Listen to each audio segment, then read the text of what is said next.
Cuenta Bloomberg. Ayer el Ministerio de Salud informó de 1.731 nuevos casos de coronavirus reportados en el país en momentos en que todo el mundo está tratando de contener la pandemia. Parte de los esfuerzos para eso ha sido enfocado en la población de riesgo de la enfermedad, que obviamente no es la única propensa a desarrollar el coronavirus, pero que estadísticamente ha sido la más propensa a desarrollar complicaciones. Y si vamos a hablar de estrategias, ¿quién mejor que nuestro profesor Marco Singer, profesor del MBA, director del MBA de la Universidad Católica? ¿Cómo está, profesor? Profesor. Hola, ¿cómo están? Muy bien, gracias. Qué bueno, qué bueno. Bueno, hoy día efectivamente vamos a tocar lamentablemente de nuevo el tema del COVID. Pensamos que iba a la baja, pero no. Chile también lamentablemente no lo ha hecho tan bien. Todas estas cosas están naturalmente en discusión. Pero hay cosas en que sí lo hemos hecho bien, y de eso un poco se trata esta clase. Les voy a contar el ejemplo de qué se hizo con los hogares de ancianos, los ELEAM que se llaman, y lo vamos a ocupar como ejemplo para discutir algunos temas de estrategia empresarial, de estrategia competitiva. Vamos a hablar de capacidades, vamos a hablar de core business, en fin, conceptos que son típicos de empresas, pero aplicados a este ejemplo de cómo se manejó el tema de los hogares. Y déjenme contarles que la situación no pintaba bien. Cuando nos estábamos enterando de qué pasaba en Europa, el grueso de las muertes en muchos países venían justamente de hogares de ancianos. Claro que ahí las tasas de internación son mucho más altas que en Chile, pero de todas maneras, miren, en Eslovenia, en mayo, el 81% de las personas fallecidas eran de hogares de ancianos. En Canadá, 85%. En Castilla y León, 91%. Entonces, se venía un tsunami, y era tanto que en algunos países, como por ejemplo Bélgica y Francia, se dio la instrucción de que si alguien se enfermaba de un hogar de ancianos, no se lo llevaba al hospital. Esto no es como un extracto de prensa, esto es algo oficial. Entonces, ¿se trataba adentro de los hogares a esa persona para que no pudiese haber un contagio en el camino? No se lo llevaba al hospital. Punto. Se consideraba que ya listo, sí. Hasta ahí llegó. Exactamente. Y esto está por escrito. Entonces, era un tsunami realmente lo que podía llegar en Chile. Y bueno, lo que pasó es que no pasó. Y aquí lo que dicen los gringos, no news, good news. Nosotros no nos hemos enterado de desastres en los hogares de ancianos porque efectivamente fueron muy escasos. Y lo que yo quiero contar entonces, ¿por qué? ¿Qué se hizo? ¿Qué pasó? ¿Qué hicimos distinto? Y yo creo que uno de los problemas que tuvimos en Chile para enfrentar la pandemia fue la situación de fractura social, ¿no? Las empresas estaban por un lado, el Estado por el otro, la sociedad civil por el otro. Recuerdan que estábamos en medio de la crisis social, pero aquí viene la historia y ya les voy a hacer un poquitito algunas preguntas. Lo que pasa es que casi por casualidad, por relaciones personales, la gente de la Asociación Chilena de Seguridad, de la ACH, llamó a la gente del Servicio Nacional del Adulto Mayor, el SENAMA, y ellos llamaron al gabinete de la presidenta, y el gabinete de la presidenta llamó a la CPC, y se llamaron y se coordinaron, y mira, y se organizaron, como les voy a contar, muy bien. Pero yo tengo aquí la primera pregunta. ¿Ustedes saben cuál es la diferencia entre un organigrama y un personigrama? Uno estará enfocado en el organismo. Uno estará enfocado en el organismo y el otro en las personas que integran ese organismo. Claro, el personigrama es como una manera despectiva de hablar del organigrama, cuando en vez de estar basado en sistemas y en cosas que son formales, depende mucho de las personas. Entonces, cuando tú dices, yo no tengo un organigrama, yo tengo un personigrama, aquí lo que pasa es que tú sacas a una o dos personas de la ecuación y se te desarma la empresa. Claro.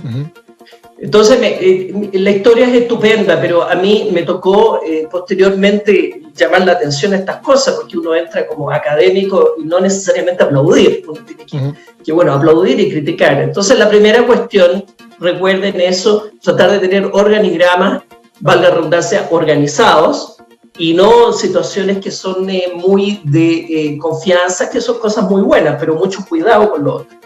Bueno, déjenme entonces explicar cuáles son los conceptos de fondo acá. Y un concepto de fondo de esta clase es el inventario de capacidades. ¿Qué es un inventario de capacidades? Son aquel conjunto de capacidades estratégicas que tú tienes que tener para enfrentar una situación de negocio. Entonces les voy a hacer un pequeño inventario de qué necesitábamos para la guerra contra el COVID. Y lo que les voy a explicar, o yo mismo les voy a ir preguntando, es si esa capacidad la tiene la empresa, la tiene el Estado o la tiene la sociedad civil. Les recuerdo que la sociedad civil son las fundaciones, el Hogar de Cristo, Simón de Sirene, ese tipo de instituciones sin fines de lucro, en fin.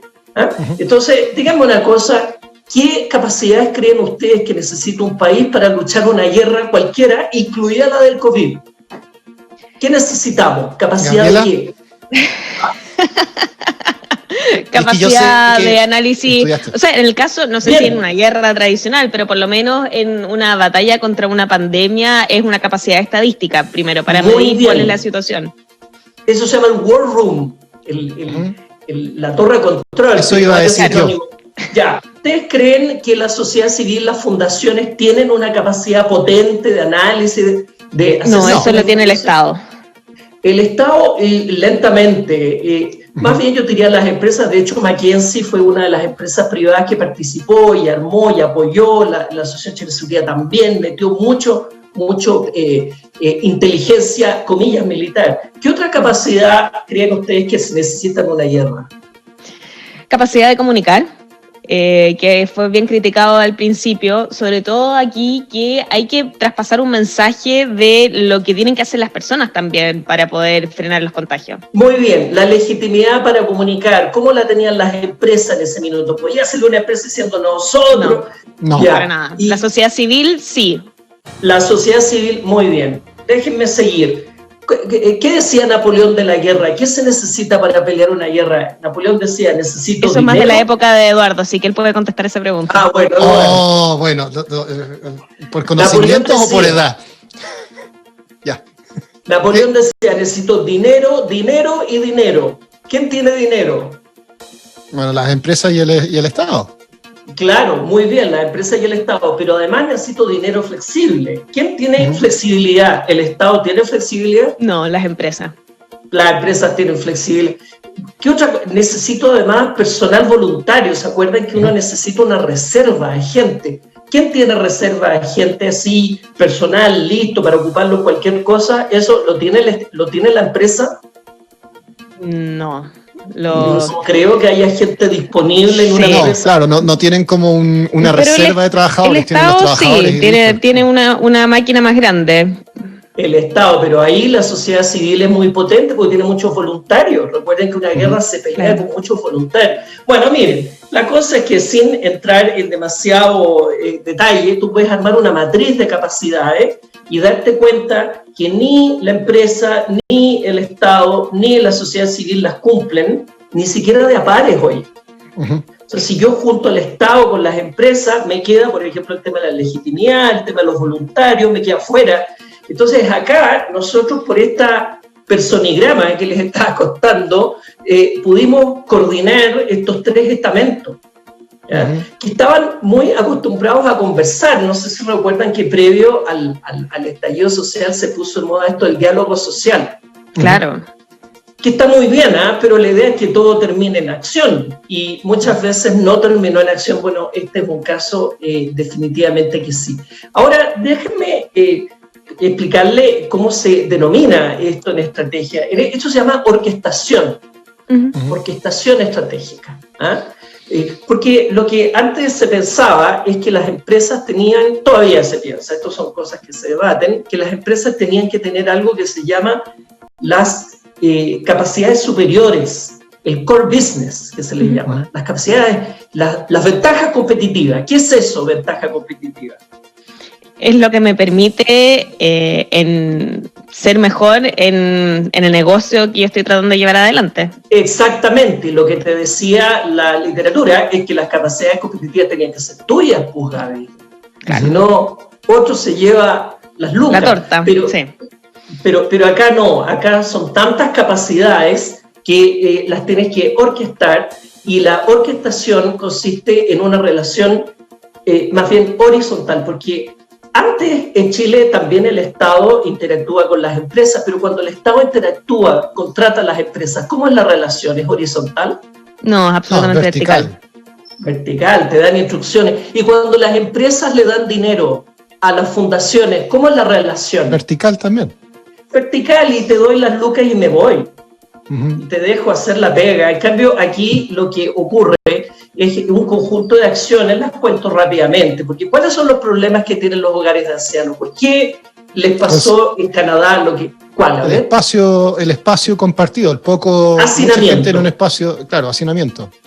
Entonces, para combatir el hacinamiento, lo que se hizo fue hacer hogares espejos. Cuando había un brote, se movía a las personas mayores a un hogar en otro lado, que era como el espejo. Bien, ¿qué otro problema tienen los hogares? ¿Qué pasa con el personal de los hogares? El personal está expuesto todo el tiempo ¿Y qué le pasa al personal cuando hay un brote? Tiene que... O sea, te quedas sin personal. O sea, dentro del mismo brote tienes que aislar a la gente, claro. Fíjate que lo que pasó en España y en Canadá, hay noticias del terror, que encontraron hogares de ancianos abandonados, donde los viejitos murieron de hambre. Esto es del terror, porque la gente se asustaba. Entonces lo que hicieron fue contratar a 3.700 y tantas personas de backup para evitar que los hogares se quedaran sin personal. Y bueno, hay muchas otras acciones, ya me quedan un par de minutos, así que déjenme contarles cuál fue mi rol, el rol de la Universidad Católica, muy limitado, pero fue de alguna manera entender lo que había pasado y evaluar con números duros, porque todo lo que les cuento son acciones. Pero miren, nosotros lo que hicimos fue comparar cómo se comportaron los hogares de ancianos en función del país. Y tú puedes encontrar una correlación muy fuerte. Si el país tiene problemas, los hogares de ancianos tienen problemas. Y Chile tenía una situación horrible. Nosotros debimos haber tenido muchos más fallecidos, y la verdad es que haciendo la econometría evitamos la muerte de 400 y tantas personas. Y eso es mucho. En hogares de ancianos. En hogares de ancianos. Estoy hablando de cómo lo hicimos en los hogares de ancianos. Y eso evita no solo, por supuesto, los fallecidos, que es una gran cosa, sino el colapso del sistema hospitalario, porque por cada persona que muere en el hospital, hay muchas que hay que internar. Exacto. Y nosotros no tuvimos esa situación que pasó en Italia, como les digo, en Bélgica, en Francia, donde simplemente había alguien en la puerta diciendo tú no te puedes internar. Eso en Chile, afortunadamente, no pasó. Ahorramos muchas horas UCI, muchas horas UTI. Entonces, bueno, yo les quería contar esto como un caso positivo de orquestación, de acción mancomunada, que creo que debemos aprender y repetirlo de manera sistemática y no por personigramas. Absolutamente, y también traspasarlo a varias otras partes de la sociedad.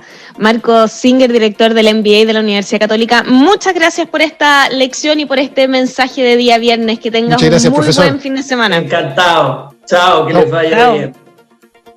Estás escuchando Pauta Bloomberg.